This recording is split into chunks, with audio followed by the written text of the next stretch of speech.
Hi everyone, welcome back to the channel. Whew. Last night for me, myself, was quite the roller coaster to say the least. I'm sure you're all well aware, the Wheel of Time Twitter account, the new tweeter of chaos, decided to let chaos ensue.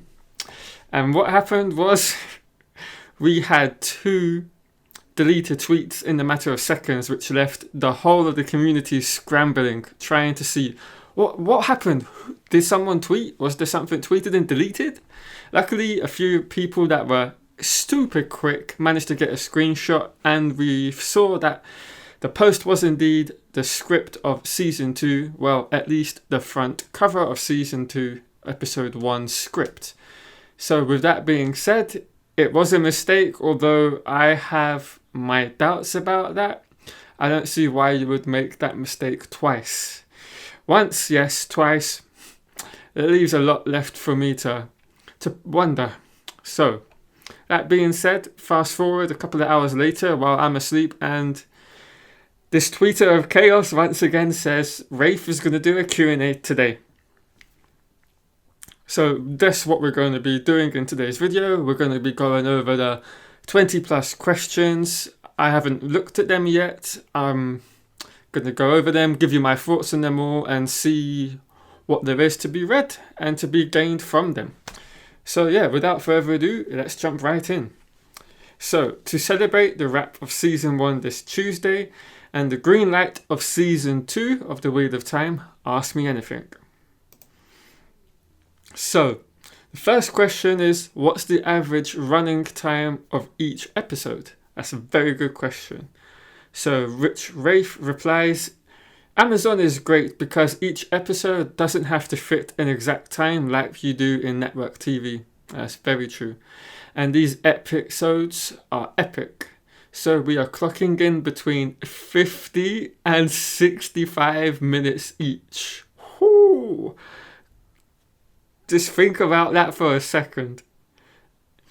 So we've got an average of at least 57 and a half minutes roughly each episode. So let's just round that up to an hour. We know we're getting 8 episodes for the first season. That's 8 hours worth of plot building, world building, lore building, character building, getting the arc set up. That is a fantastic amount for just 8 episodes. As you said, they didn't have any set guidelines in terms of when the episodes had to be cut off for the time, so they've been able to put in as much as they wanted to fit into each of these episodes, which is something that is fantastic for any show writer, showrunner, the directors of each of the episodes. So that leaves me feeling extremely excited for this first season. We're going to be getting a lot of screen time with all of the characters that we know and love from the books. And I think it also allows, the showrunners and the props team to put a lot of time and effort into every episode, every little nook and cranny, every intricate detail that, we as readers are going to spot straight away when we're watching these episodes. So it's going to be fantastic. But even if it was, say, just 50 minutes each episode, that still is a tremendous amount of hours. Was that 400 minutes? Was that 4, 6, 12, 18, 24, 32? So another 6 hours that would be, roughly. So yeah, that's fantastic. Okay, congratulations on season 1's wrap. Blink twice if a trailer is coming soon.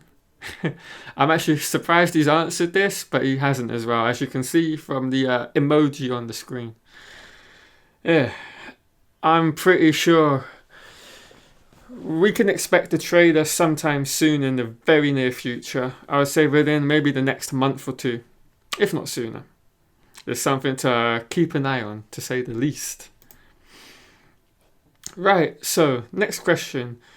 Do the EF5 Emond's Field 5 actors perform stunts on their own, or do they have stunt doubles?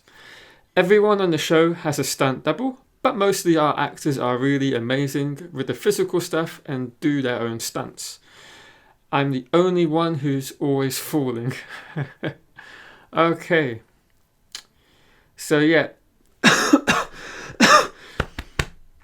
Excuse me. There's to me there's not a lot to be gained there. We all presumed and quite frankly knew that they were all going to have their own stunt doubles for all these action scenes where the scenes and the stunts become very, I suppose, dangerous or elaborate. And that's when I'm expecting these stunt doubles to be used. But for the more less challenging or demanding aspects of the stunts, perhaps their own fighting scenes with the swords or Perrin's axe, for example, or just anything of that generalization in stunts, I think it's quite expected that the actors themselves would love and really would be pushing to be involved in as much as physically possible for them to do. So yeah, it's nothing that I wasn't expecting to be seen or shown to us from the actors' side of things. So yeah, that's the interesting one there. What's next? How are you feeling having season 1 wrapped? To be totally honest, it hasn't fully hit me yet. There's still so much to be done to get the show ready to air and get season 2 shooting, that while I was drinking my celebratory champagne, or as I like to say, champagne, on set after the last shot this past Tuesday. So that does confirm what whatseries.com tweeted out last week, I believe. Someone grabbed him to tackle 3 new problems that had come up and I had to leave. Okay, it's interesting. There's nothing kind of new here in terms of what goes on once, principal photography is finished.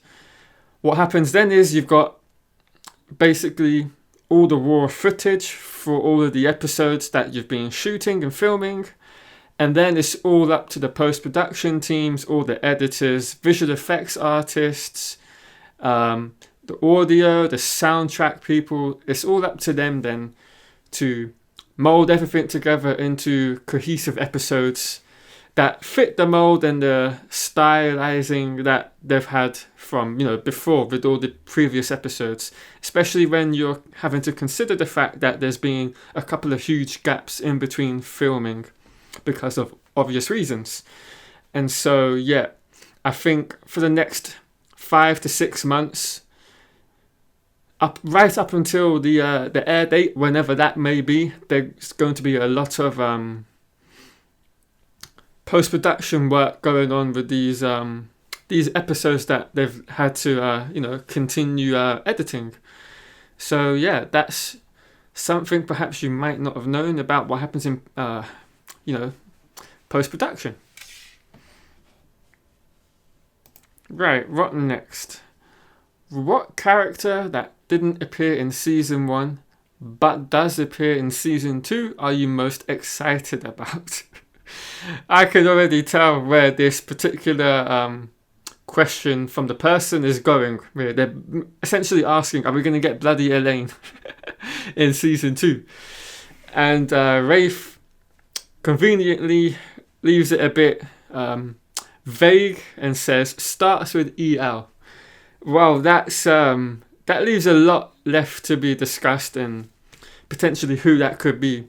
Yes, the obvious character here that we could be associating with this EL is Elaine. But just off the top of my head, having just recently read The Great Hunt, or perhaps maybe I'm kind of jumping the ship here and thinking too far ahead of what's going to be happening in season 2, but it's not too much of a jump personally in my mind that we're going to be getting into the Great Hunt portion of the series within season 2. And there's quite a lot of characters that are introduced that have EL as their first letters of their name. I believe, even though I didn't read these questions, I was on Twitter obviously at the time, and I'm sure someone conveniently tweeted out all the characters that began with EL that are introduced quite early on in season 2, or excuse me, book 2 of the series. So yeah, that leaves a lot that could be said, and for what character it is. Right, moving on. Do you have the plot of all the seasons roughly mapped out? Yeah, between season 1 and 2, we made a rough map of how the series could break down into seasons. Okay. It can always change, obviously, but it's important to know where we are going and how we are getting there. So build it if Amazon Prime was to keep us around for the long haul. That's to be expected. I feel you would always be preparing for the long haul. So it's always better to have the whole plan per se mapped out, or at least roughly, as Rafe alluded to here, of where the season's going to go or where they want it to go. And so, yeah, it's not too surprising this is the route he's taken with this. Obviously, with a big budget show, they're going to, at least from Amazon's side of things, see a return on their investment, so to speak. And so they really need, I would say, the first 2 to 3 seasons to, hit the mark with the target audience, and I suppose their KPIs in terms of marketing aspects. But yeah, it's always, I feel, better to prepare for the long haul than not, because put it this way, if you don't and they have asked you and they keep renewing season upon season and you're having to quickly map something out at the end of season 3 or 4, for example, up until, 5, 6, 7, 8, that would leave you in a rush and a panic to get the scripts and the outline ready in time. And so it's better to have been prepared, and then in case, or perhaps, which we don't all want, obviously, if it was to say wrap up before they wished it to, at least they'd done all the homework beforehand. But of course, fingers crossed, we want this show to run as long as the showrunners and Amazon have envisioned this to go. Right, will we see the actual Reeves or just the ending result of channeling? I like this question. It's very good. Very, very, very good. So Rafe says, we're going to see it all if you are a Raman who can channel.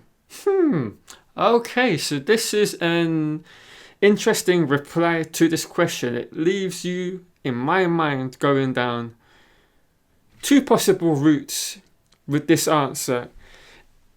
It means, for us as viewers, we're only going to see the Reeves and the channeling if perhaps the POV of the character in the scene is able to channel. So that doesn't necessarily have to be, as we all know, a Aes Sedai from the White Tower. This could be, spoiler alert, I'll give you 5 seconds, but I'm sure we all are here have read the book. Could be from the Black Adger. It could be just a random Raman on the street who has the spark in her. And so, yeah, that's how I perceive it. I perceive this as if someone on the screen within the same distance, if you will, of a channeler channeling currently, we're going to see the Reeves on the screen as well as the end product or result, so to speak. Whereas if we're looking at this from perhaps Rand's or any of the male actors or characters' point of view, we're going to just see, I would say, flying objects. That's a bit of a very vague way of putting it, or the best way I could put it, Moraine putting a light or a globe in her hand or setting Trollocs on fire. We're going to see the result of it, not the actual weavings taking place. Right, up next. Most difficult part of creating the Wheel of Time during the global pandemic. I'll say that in hushed words. Don't want YouTube YouTube's algorithm to have screwed his video up? So Rafe replied, the human aspect. We've built a family here in Prague with cast and crew, and keeping everyone safe has been top priority. Everyone's ability to adapt and meet the stresses of a time like this has been amazing to watch. I mean, this goes without saying. That's kind of the obvious viewpoint I would think we would all have in wanting to make sure everybody that's associated and working in this crew of people, that they would all be safe and protected while all these events that have been going on for the last, year or more, in 2 months perhaps, in 3 months, it's pretty much what I would expect to be happening. Looking after the people, both, more importantly, mentally, their mental point of view, where they're at, how they're feeling internally. If perhaps anybody needs to see a specialist, a psychiatrist, or just needs a friendly arm around the shoulder just to lean on, that, they're there for each other. And that's, I feel, the sentiment within the community as well. Yes, they're creating a show that we're all dying and itching to see, but when something like this has happened, we all want them to be safe and sound. So, yeah. How far should we get in the books if we don't want season 1 to spoil things for us? I see what you're doing there with this question. Yeah, smart. You're asking a question, but you want to get 2 answers out of it, don't you? This question is so cleverly worded. Yes, it is. To trick me that I have to respond to it out of respect. Like I said, and we know what you're up to. Okay. How are you balancing the numerous POVs in the book versus the focusing on Rand? As I've always said, we are adapting the whole series, not just The Eye of the World, and I really think this is an ensemble series, so the first season is as well. So yeah, as I alluded to before but lost all my footage, I wouldn't expect to see it a lot of the first season focusing on Rand at all. I think it's going to be spread out quite evenly among the whole, main cast. And I would actually expect, we know this actually already, we're going to see a lot of POVs that aren't even, necessarily in the series of the books itself, So I'm sure we're going to see a lot of, new POVs in a sense, if you want to call it that, in the first season. That's going to be quite intriguing for us all to watch and unfold on the show.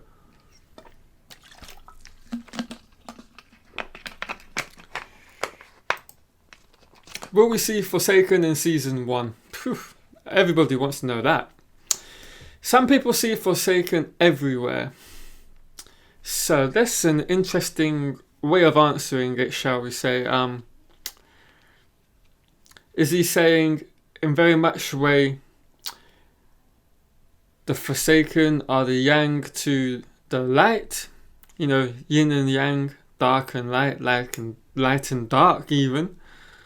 That he's saying people will see the evil in everybody in the in season 1, or is he actually suggesting that we're going to be seeing actual Forsaken on the screen, but we don't potentially know that they are? Or perhaps they're going to be there a few times and we're not going to pick up on it for whatever reason. It's interesting to see eventually when we watch the show what this answer actually entailed. Will we see Narg? Fingers crossed. Yep. I mean, this is a no-brainer. How are we not going to have Narg in season 1? That is an iconic scene in the whole entirety of the series. The moment that Bloomin' Narg opens his mouth and speaks. A Trolloc speaking to Rand in his farm. Come on, that's always going to be in the show. Right. Did any of the actors end up becoming fans of the book series after getting cast? This is what I've always wondered. I'm not going to spoil who, but 2 of the core cast are in a read-off right now. And I think one of them may have finished the series. Ooh. And this is something I feel is always good to have happen, especially if you're a core cast member of the series. You're going to be in it for the long haul. You know the part you're playing is going to be there for a vast majority, if not the entirety of it. And so it's always, to me, in my mind and the way I'm thinking, once you are cast on such a big budget show and a big series such as these books are, it's beneficial to you as well as the show that you do, become interested and start reading the series, and it gives them as actors an understanding of where their character that they're portraying goes and the journey they take. It will give them a new understanding of insight into the mindset that Robert Jordan and Brandon Sanderson gave to each of these characters, and it will help them bring that to life in the show and probably give them their own ideas about how to portray it. And it could potentially differ from what we've seen in the books. They might have a different viewpoint of what's going on within their own character's mind. Right, how many brands of Trollocs did I'm not in the show, did you create for the show? We leaned into the books and tried to have the Trollocs as much as individual character as possible. My favourite one is called Betty. Okay. This is something I totally agree on. Yes, Trollocs are all, in the sense, one and the same, much in the same way orcs or Uruk-hai were in the Lord of the Rings. But that doesn't mean you have to give them this generic personality. They can all have these different traits, how they look, how they walk, how they act, how they fight, how they sound. And it's just always beneficial to have everybody look different from one another. You don't want everything to look, samey. That's boring. So that's something I'm quite happy is happening. Next question. Will season 2 take us to a lot of new locations? How big can the world get? Huge, we know that. Best thing about Wheel of Time is the world keeps getting bigger and deeper, and we've got to deliver on that in the show. Couldn't agree more. We know, especially in the latter seasons, in the latter books, a large amount of world building continues to go on throughout the series. I can think of Shara, for example. We could see tree milking. We could see where the Saunshin are. And I feel, with each series, with each season that we get, they're going to expand and go to new places in the books, and then for that we're going to have new locations that they go to film in, as we already kind of know through what series that they have potentially been to Morocco and are going to be filming there. Now that could be for the Aiel Waste. That's something we'll just have to wait and see. And I feel a lot of that is going to happen. We're going to see a hugely expanded world, take place the further into the series that we go. We're going to see new worlds, not worlds, bloody hell. We're going to see new cities and towns that we haven't in the previous seasons, and perhaps not go back to the towns we were in from season 1 or 2 for a few seasons, just so in terms of budget cost that they are able to go to all these locations. And perhaps they would even be helped, if the show is extremely successful, they might get a bigger budget, each season that moves along. And so they're able to keep shooting in more locations than they would have initially for the first season.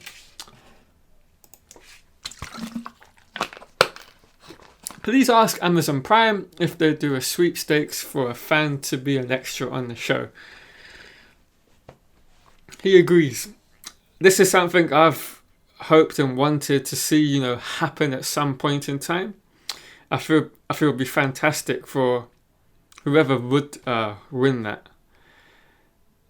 That's something I personally would love to do myself. And there is actually an agency out in Prague, if you know where to look, that are the extras casting agency for this show. So if you do want to be an extra, that's potentially a route you could go down. Okay, next question. Loved the first look at the Trollocs. When are we getting more? Sadly, there hasn't been the first look at the Trollocs yet. That was some accidentally leaked raw footage.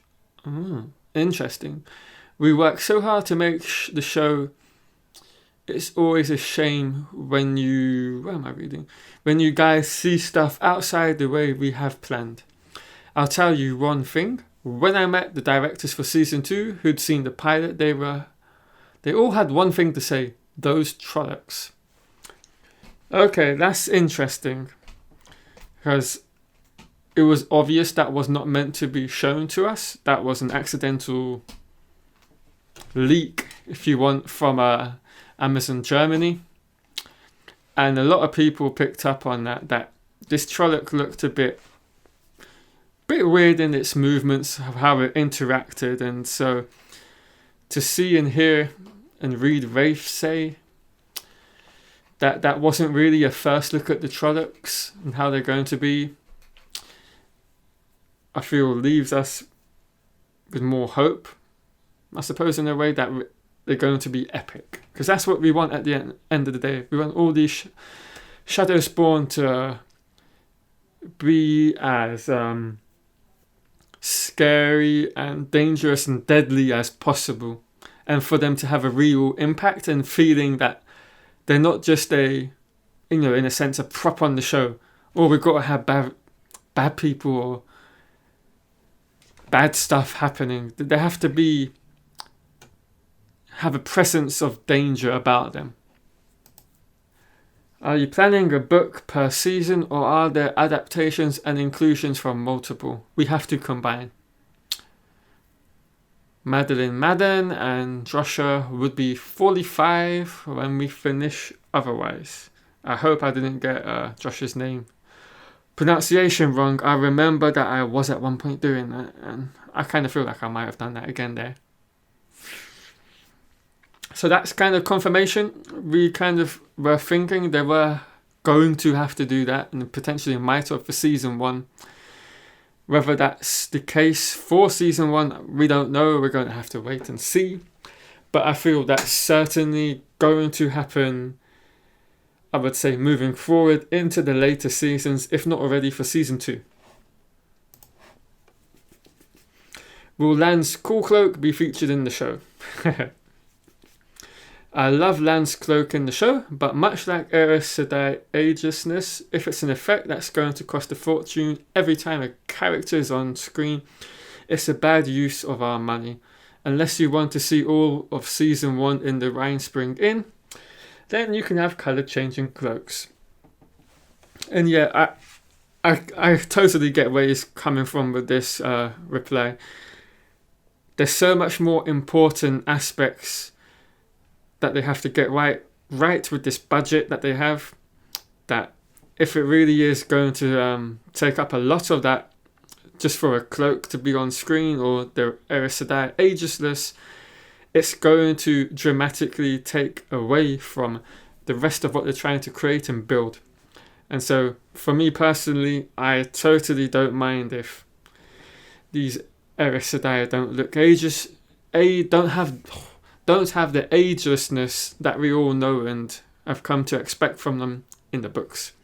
If you see it once or twice in the series, in the season perhaps, whatever, not that big of an issue. I feel for a lot of people it would be the case of maybe just seeing it once and seeing that it is there. But perhaps I kind of have a feeling we're going to see Lan's cloak, but I feel we're going to be rid of it in a way pretty quickly. That's just something I feel might happen. Right, and finally we have who has been the hardest character to write for so far. Perrin is the hardest. His interior monologue in the book is the biggest part of his character, so bringing him out in the show is always something we have to build really consciously. Luckily, Marcus Rudder just exudes Perrin every minute, so it makes our lives a lot easier. I can understand that because he is a complex character, and from reading a lot of what we come to learn and know about Perrin and understand his characteristics and how he thinks and feels is through his internal monologue, as Rafe points out. And I feel obviously for that then to come to the screen, you have to bring that all out into the open, into the show, in physical form or physical aspects of perhaps just subtle expressions that Marcus might use for Perrin, or the way he moves around the sets and interacts with the characters.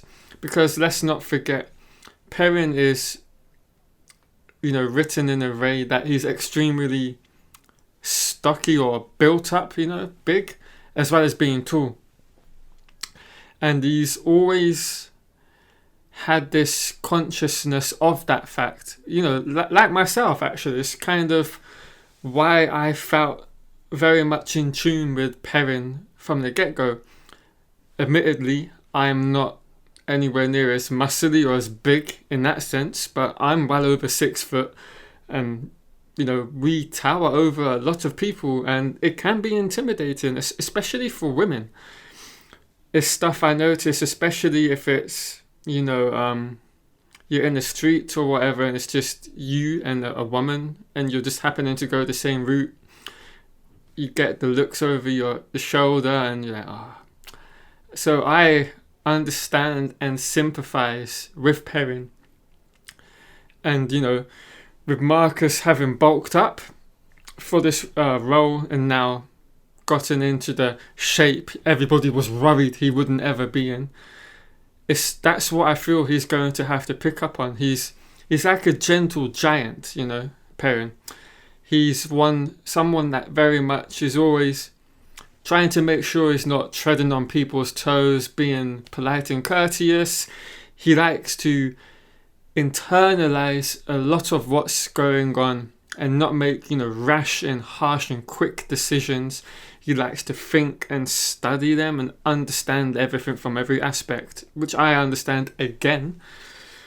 And I feel these are the sorts of aspects that can be hard to be brought out when you're not got a book in your hands and you can read it, and it's something you have to physically bring into your portrayal of the character, which obviously is something Rafe says Marcus has done exceptionally well with, which we cannot not take him at his word, and I do believe. So it's going to be interesting, and the way we see Marcus portray Perrin. We've got this gentle side, but that's not to forget when it comes time, that guy can smash Trollics up. We know that for a fact. Just look at when he grabbed Master Luham's hammer out of the forge during Winter Night. He starts smashing the Trollocs up. We know that. And especially when he takes his axe. He absolutely always hates having that axe, but he knows he needs to have it until the moment that he doesn't. And so we're going to see these two sides of Perrin, and I feel it's going to be very, fun and interesting for me as a huge fan of Perrin to see that portrayed on the show, see these two different sides of him. And I feel once, hopefully, if Perrin does get to meet Fail, or Fail, as whoever you ever pronounce it, I feel that's going to be something interesting to see, both of the actors and actress, whoever play these two roles, or plays Fail, how they're going to bounce off one another, because that's something that's going to have to be, shared between the pair of them once that, fingers crossed, hopefully happens. So it's very interesting, and I completely understand why Rafe did say that. And then we have you started writing season 2? this is not news to us. We've known for ages they have. Yes, the awesome Season 2 writers have been working throughout the year. Okay, and we have a bunch of great scripts ready to go. This is nothing new here. It's something we've known about for quite a long time.